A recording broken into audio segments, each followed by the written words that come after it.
Hi everyone. In our previous class, we studied about the properties and types of the solids. We learned that crystalline and amorphous are the two types of the forms. Here, today we are going to learn about the classification of the crystalline solids.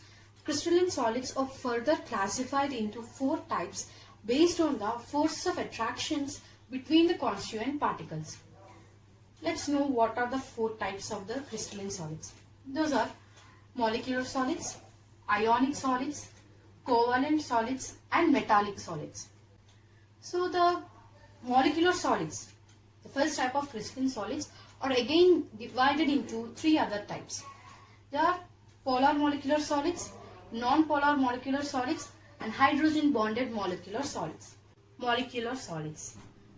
These molecular solids are made up of molecules. The constituent particles in these molecular solids is nothing but the molecules. So here the molecular solids are again divided into three types. Those are polar, non-polar and hydrogen bonded molecular solids. So let's see one by one. So polar molecular solids. The polar molecular solids are held by dipole-dipole interactions. As we said that this classification is done based upon the type of or nature of attractions between the molecules, constituent particles. So here the interactions which held these polar molecular solids are called dipole-dipole interactions. Hence the name polar. If you observe this diagram, the partial negative and positive charges develop the dipole-dipole moments, the dipole movements in the solid, and these dipole interactions hold the polar molecular solids. And these polar molecular solids have high melting points and they exist as liquids or gases at the room temperature and pressure. Even though they have high melting points, they exist as liquids or gases in the room temperature and pressure. The best examples of polar molecular solids are HCl solid and SO2 solid. Next one, non-polar molecular solids. These are held by weak dispersion forces, or this one, weak dispersion forces, also known as London forces. Hence the non-polar molecular solids are held by London forces, and these have low melting points when compared with the polar molecular solids. And the best examples of non-polar molecular solids is CCl4, I2 and CO2, carbon dioxide, these solids, solid forms of these molecules. And the third one is hydrogen bonded molecular solids. These are held by hydrogen bonds. These solids are held by hydrogen bonds. What is meant by hydrogen bonds? The hydrogen bond exists between the hydrogen of one molecule and oxygen or nitrogen or fluorine of another molecule. So there is a best example of hydrogen fluoride. If two molecules of hydrogen fluoride are taken, they get partial positive and partial negative charges. Why? Because the fluorine atoms are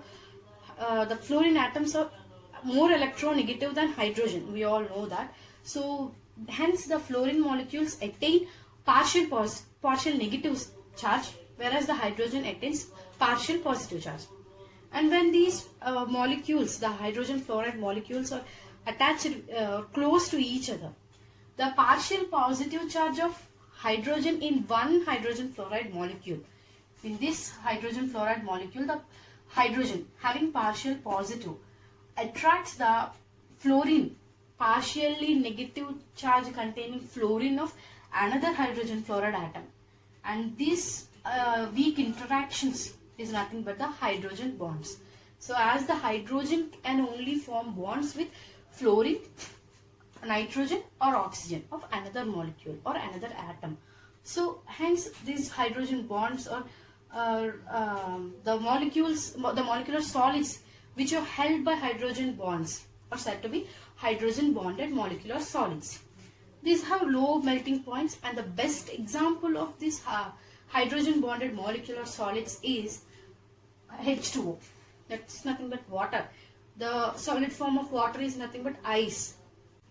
Ionic solids. As the name indicates, the constituent particles of these ionic solids are ions. So these are held together by 3D arrangement of anions and cations, and these ions are held together by strong electrostatic forces, also known as Coulombic forces. And hence these are held together by strong electrostatic forces. They have high melting and boiling points. And they normally act as insulators at room temperature, as they are held tightly and held strong with strong forces of attraction. But they act as conductors when they are in molten state or when they are dissolved in water. Because when they are in molten state or dissolved in water, the electrons are free to move. When the electrons are free to move, they can conduct the electricity. So they can act as conductors when they are in molten state or when they are dissolved in water. The best examples are NaCl, table salt, and CaF2. These are the ionic solids. Coming to the covalent solids. Covalent solids are nothing but the crystalline solids formed by non-metals, and these are held by covalent bond. Hence the name covalent solids. And these bonds, the covalent bonds are strong and directional. Covalent solids are strong, hard, and brittle. Brittle means if you apply a pressure continuously, they may suddenly break down. They may get suddenly broken. So that nature is known as brittle. So these covalent bonds are brittle and hard, and they have high melting points. They act as insulators. Normally these covalent solids are insulators, but there is an exception for graphite. The covalent solid graphite can conduct electricity. The exception comes because the graphite contains delocalized ions in their structure. So these delocalized structures these delocalized electrons can freely move within the graphite structure. The free movement of these electrons can conduct the electricity through the graphite. So there is that exception for graphite, unless other covalent solids are insulators. The third type of solid is metallic solids. These are the orderly collection of positive ions surrounded by the sea of mobile free electrons. You can observe this here. So the red ones are positively charged ions, whereas the blue is indicating the mobile and free electrons. And as the name indicates, metallic solids, these are formed by almost metals. So the metals can contribute one or more mobile free electrons for this sea of electrons present in the orderly arranged positive ions. And these mobile free electrons are spreaded evenly in the solid. So they can conduct electricity. They can act as conductors because there is mobile free electrons which can conduct the electricity, and they have high melting point and luster nature. What is meant by luster? A type of shine. Why this shine is coming for this metallic solids means the mobile free electrons can absorb some energy of the light which is incident on the metal surface. So when the light is incident on the metallic solids, the electrons can absorb some of the energy and they can emit as a luster nature. That means a little shine to the solids. And these are good conductors. As we discussed, there is mobile free electrons. And another property is that malleable and ductile. These solids are malleable and ductile. What is meant by malleable and ductile? Malleable means these solids can be made into thin sheets, and ductile, they can made into wires. So when we observe that covalent solids are brittle, they may break suddenly, but these metallic solids can be made into sheets, thin sheets, and even as wires. So the best examples of these metallic solids are iron and copper. So we usually observe the copper wires for the electricity conduction, and even iron sheets are observed. So these are the 4 types of crystalline solids. Here are some important terms. Lattice points. The point within the crystal where a particle can be placed is called as lattice point. The crystal in the crystal, there is no arrangement of particles, constituent particles, atoms, molecules, or ions in whole of the crystal. There are some points where the constituent particles are present. So those points are called as lattice points. And space lattice. The regular arrangement of lattice points is called as space lattice. This diagram depicts the space lattice. And crystal lattice. It is a 3D arrangement of the constituent particles in crystal. Here comes our next topic, Bragg's equation. Derivation of this Bragg's equation is the repeated question in a IP. So it's very important and very simple to understand. Before going to derivation of the Bragg's equation, let us discuss what's the Bragg's equation. That means how the equation is derived, what the experiment they did, who did. So let us know. William Henry Bragg and William Lawrence Bragg, two scientists, father and son. William Henry Bragg is the father and William Lawrence Bragg is the son. So these two scientists in 1913 determined the structure of a crystal by using X-rays, and they derived the equation for that to determine the structures of the crystals. What they did means, they incident the X-rays on the NaCl crystal. They took the NaCl crystal and made the X-rays to incident on the NaCl crystal. And when a light rays, whatever the light rays, X-rays or any range of light rays or incident on a crystal, they get diffracted after reaching the molecules of the crystal. So the diffracted rays from the NaCl crystal are made to fall on the photographic plate, from where they took the electrometer readings. By plotting the graph between the electrometer readings and the angle of incidence, they got the graph like this, which with some peaks.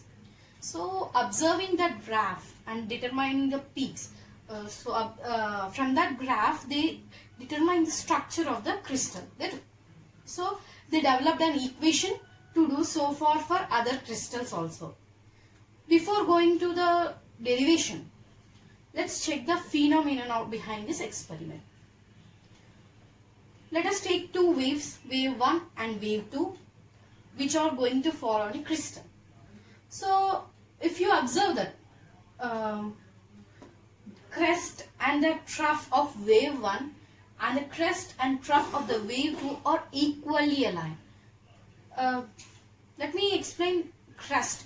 The positive peak of the wave is called crest, and the negative peak of the wave, this downward peak, is known as the trough. So the crest and trough of the wave 1 are equally aligned with the wave 2, the crest and trough of the wave 2. Then the resultant wave would be like this, with the high peaks, and these wave, the resultant wave produces the peaks in the graph like this. So this is known as constructive interference or in phase. So what happens means, now let us observe. Wave 1 is as usual, the crest and trough, but here with the wave 2, we move the wave 2 with lambda by 2 value to leftwards. That means like this. The lambda value is nothing but the wavelength. It is defined as the distance between the two successive crests or two successive troughs. That means this one.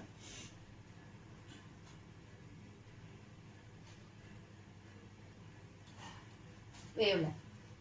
And wavelength is also said to be containing a crest and a trough. So the distance between two successive crests or two successive troughs is known as wavelength. So it is denoted by lambda. So what we did here is, the wave 2 is moved to the left side like this by lambda by 2 distance. Lambda by 2 distance. Now what happens because of this means, the crest of the wave 1 is not equally aligned with the crest of the wave 2. because the one part, lambda by 2 part of the wave is moved to left side. Here the crest and trough of the wave 2, crest of the wave 1 and trough of the wave 2 are aligned. Then what happens? The resultant wave is looking like this. It is almost flat, which doesn't produce any peaks in the graph. So it is known as destructive interference or out of phase. And if you observe this again, if you move the another lambda by 2 distance of wave 2 to left side, what happens? Now observe the difference of this and the previous diagram. What we draw? In the previous diagram, we just moved the the second wave to left by lambda by 2 distance only. But now we further moved the wave 2 for another lambda by 2. That means totally we moved the lambda distance of the wave 2 towards left. Now what happens? Again the trough and the crest of the wave 1 are aligned equally with the crest and trough of wave 2. So what happens? The resultant wave would be like this and it produces a peak in the graph. Ultimately, what we have to understand from this experiment is that if we move the second wave towards left or towards right for the integral multiple of lambda, that means how much distance of the second wave we move towards left or towards right, that must be in the integral multiples of lambda. Then we again get the resultant wave like this and we will get a peak in the graph. So what the Bragg did is he deduced the structure of the crystals from these kind of peaks by observing these kind of peaks. So let's go into the derivation of this Bragg's equation. So here is the derivation of the Bragg's equation. How the Bragg's equation is derived. So let's observe this diagram. Here are three planes of crystal is taken into consideration, and when the first ray of light is incident on the molecule of the crystal, it gets diffracted. The incident angle, the angle of incidence for the first ray is theta. So, and it again refracts with the angle theta. And the second ray also incidence in the second plane. The molecule, the second ray incidence on the molecule present in the second plane. So it diffracts from the second plane. So on which principle the Bragg's equation is derived means path difference between the incident radiation must be equal to integral multiple of its wavelength. So every ray of the light has a same wavelength, but on the principle that path difference between the incident rays, that means the first ray and the second ray travel different distances, as the first ray stopped at the first plane and get diffracted, but the second ray travel to the second plane and then get diffracted. So there is a difference, there is a path difference between the first ray and second ray. So this difference must be equal to the integral multiple of the wavelength. As we saw in the previous diagrams, constructive interference. So if we move the lambda distance of the second wave, then only we get the peak. So if the second ray if the second ray has to produce a peak, that means hitting the molecule in the second plane and then producing a peak, it must be have an integral multiple of the wavelength. The difference must be equal to the integral multiple of the wavelength. So here to get the path difference, how much the second ray travel long, so the extra distance traveled by the second ray. So to get this extra difference, let us draw two perpendicular lines from this point A onto the second ray and point them as the C and D points. So now here we get two right angled triangles, ABD and ABC. So the extra distance traveled by the second ray when compared to the first ray is nothing but the DB plus BC. Let me show you clearly. This, the DB plus BC. This is the extra distance traveled by the second ray when compared to the first ray. So here is that. Extra distance traveled by the second ray is DB plus BC. This part plus this part. So in triangle ABD, this is a right angle triangle. Here the sine theta is BD by AB. Okay. So here if you observe that BD equals to AB sine theta. The distance between the two planes, that means interplanar distance, is denoted by small d. The distance between the AB is also equals to the small d. So BD is equals to AB sine theta, that equals to D sine theta. Up to now we got the value of DB or BD. So now get the value of BC. So here another triangle is there, right angle triangle ABC. So from that right angle triangle, sine theta equals to BC by AB. This BC by AB. So again BC equals to AB sine theta. What is the value of AB? Interplanar distance, small d. So when BC equals to AB sine theta, that equals to D sine theta. So now we got the values of BD and BC. Now what is the extra distance traveled by the second ray? BC plus BD. And here in the principle we say that path difference between the incident radiation must be equal to the integral multiple of wavelength. Integral multiple of its wavelength.